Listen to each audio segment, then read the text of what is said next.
Hello everybody, my name is Antonia and this is Noel and we are from Boxtail Super Theatre Company and this is another of our weekly Box Tail, oh dear, Scoop. That's a bit previous. Wrong. You get Every it wrong. time it gets to tail, I sort of want to do like some kind of wiggly tail thing, which is ridiculous because I'm always telling people that the name, how you spell our name is T-A-L-E like the story and not T-A-I-L like a waggy tail.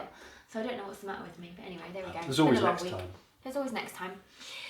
So this week we just thought we'd give you another update really on what we've been doing. I've been carried on with the costumes for the puppets and for people. And actually I did forget to bring one costume down because I was going to bring your waistcoat down, but I'll have to show that next week because I haven't brought that in. But I will show you some puppets. So you saw last week I had a gentleman and a lady. The gentleman, Jeffrey we've named him, was wearing a sort of suit made out of a shirt. And the lady was wearing a dress that I'd also adapted from a shirt. But here we've got our Caroler boy. So he's got a slightly different costume. He's supposed to be a little bit more of a kind of street urchin almost. So he's a bit Oliver Twist, I think. This is an old shirt. I think it might have belonged to me at some point. See, I keep all these clothes for recycling. Very handy. Then these are an old pair of school trousers. Were they also yours? They were not mine, no. And then these are, I just made some braces out of some scrap fabric and I made him a little neckerchief out of, again, a piece of sort of scrap that was left over from the same fabric that I've used to make the charity gentleman's waistcoat. So it's all very economical, but he looks cute. That was a very simple costume to make really, there's not much more to say about that. It's very effective though. I mean, you know, you might say it's simple, but I think it looks great. Yeah, he looks cute.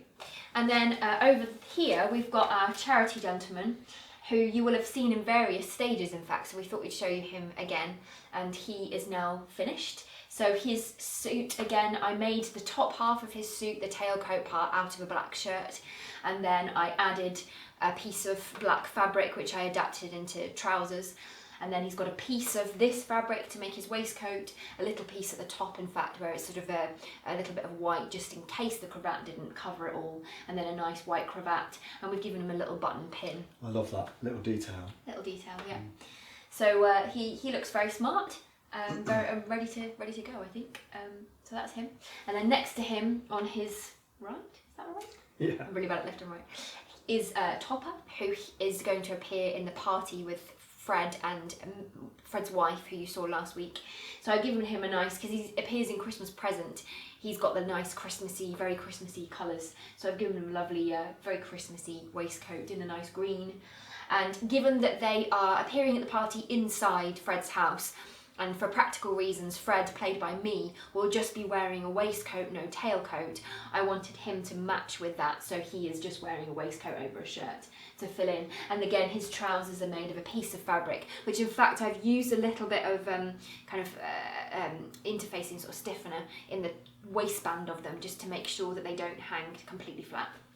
To make him seem like he's got a bit of a little bit body. of a body, yeah. So that's him, and he again is ready to go, and also has a nice little pin in his cravat just to finish it off. I've made more, but we didn't want to overburden this vlog with just loads of puppet costumes, so I've made all of the costumes for all of the puppets now. Everybody is ready to go, which is very exciting, and when you see them all together, it's great. Yeah, they look brilliant. I'm really pleased, and all the costumes for the human characters as well are also made. Like I said, I meant to bring Scrooge's waistcoat to show you, but I forgot. So I had to iron it, so that's why it's not in here. But and of course, we'll show you a closer look at all of these at the end of the video.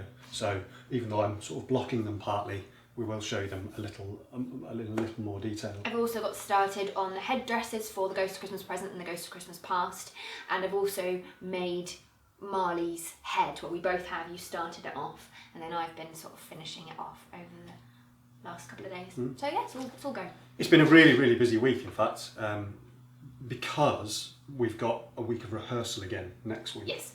So the crucial thing really is we wanted to make sure that we've got as much as possible of the show, even if it's not decorated, even if it's not in its completely finished state.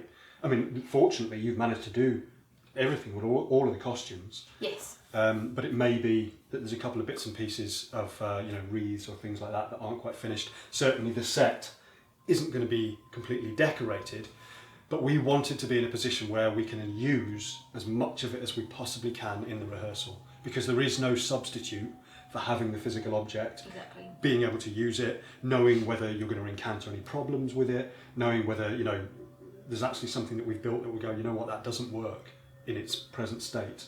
We're going to need to change it.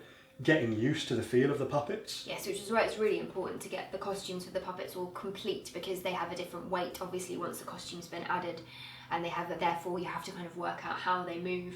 We also haven't decided yet whether we want to keep both of their arms, because we had a problem when they weren't dressed, where the arms were flinging around all over the place, which I think we mentioned.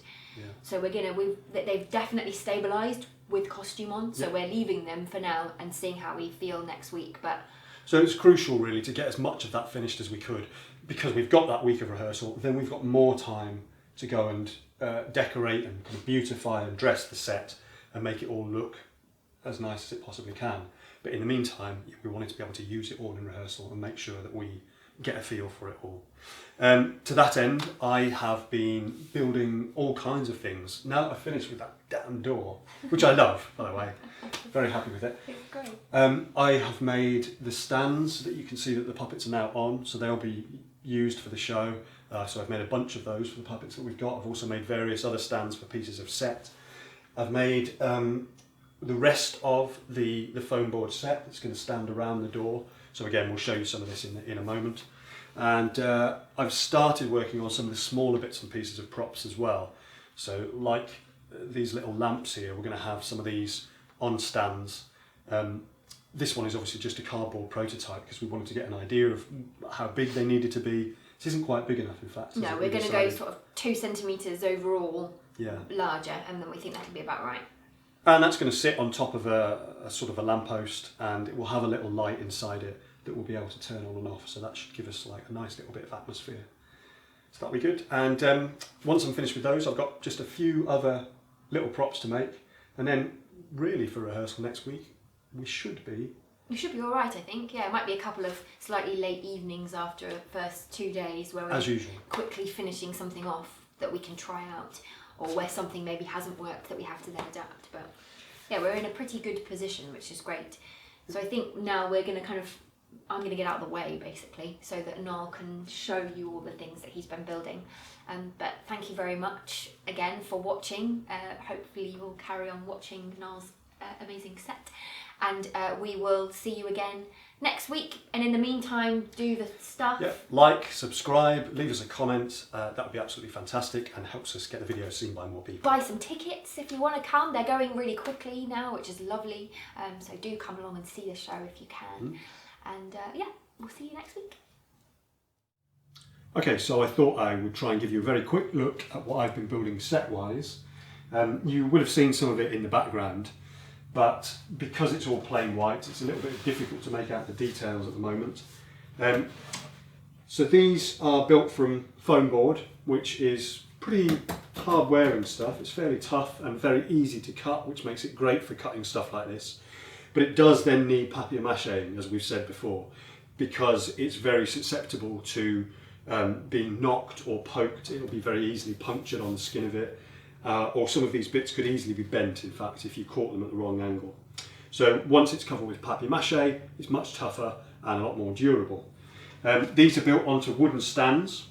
So we've got a couple of these pieces, which will go on the front corners of the stage. They're going to have some shelves and things built in, so you can see the one got a little shelf there. So we'll have some things, some other boxes that can be removed and used that will sit on these shelves. And then on the other side here, we've got some of the pieces for the back that will flank our door. So we've got more windows carrying on from the front and the back. So we've got a few pieces like this. These pieces down here will be split up and painted as individual boxes. And then finally, we've also got a couple of towers like this, which are just made up of solid boxes. And again, they'll be split up and decorated individually so that they make up a sort of stack of individual boxes. They are strapped to a wooden stand, as I said, and several of them will also have hooks coming out of the back so that we can put puppets onto the back of them, and we will add as well a couple of hooks for costume as and when needed. So we'll figure that out in rehearsal probably and work out which ones need to have those bits added on. So yeah, I'm really pleased with how they look. It's a bit difficult to sort of see them and imagine them as they will be in the show at the moment, because obviously they're all plain white, but I'm really happy with them so far, and I can't wait to see them all painted up. And then finally, we've got our little lamppost there. These will be sanded back slightly to make them a bit smoother, and as we said before, the lamps will be a little bit bigger, and they should light up as well, which will be lovely. So, there we go.